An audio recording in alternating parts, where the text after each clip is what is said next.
Hey everybody, it's Amy Dickinson Campbell with the Space Weather Report, and this one's for Wednesday the 25th, guys. Okay, so I'm just going to go quickly through the statistics for what the weather report, space weather is doing, and then we're going to get into the asteroid that's coming along.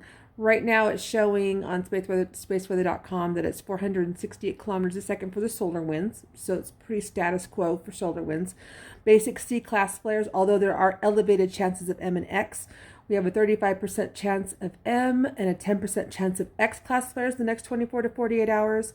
The neutron count is still down 0.5% above the maximum, so I'll take that. As long as it's staying down, I'm good.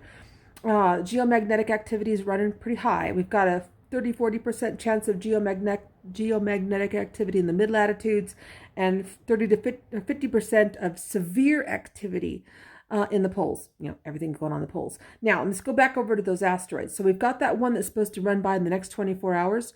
That's going to be like, what did they say? It was within the synchronous orbits of the satellite. So it's coming pretty close. And so it feasibly could hit a satellite. Doesn't mean that it will, it just could. But that's one with the next 24 hours or so.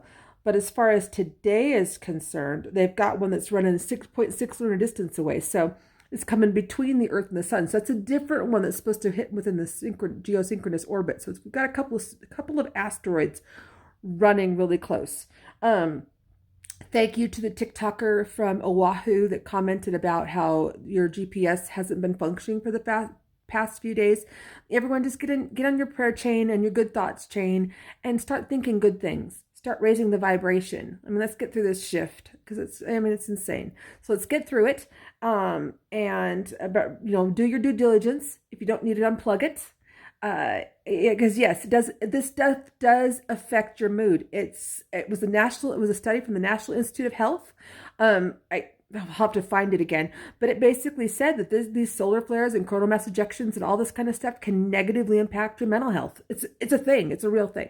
So I know someone else had commented in why am I feeling so out of it? Well, that could be it. It could be. It doesn't mean it is. It just could be. So, all right, guys, I'm sending love. Use your surge suppressors. If you don't need it, unplug it. Hydrate. Stay shaded. Check on your elderly and infirmed and each other.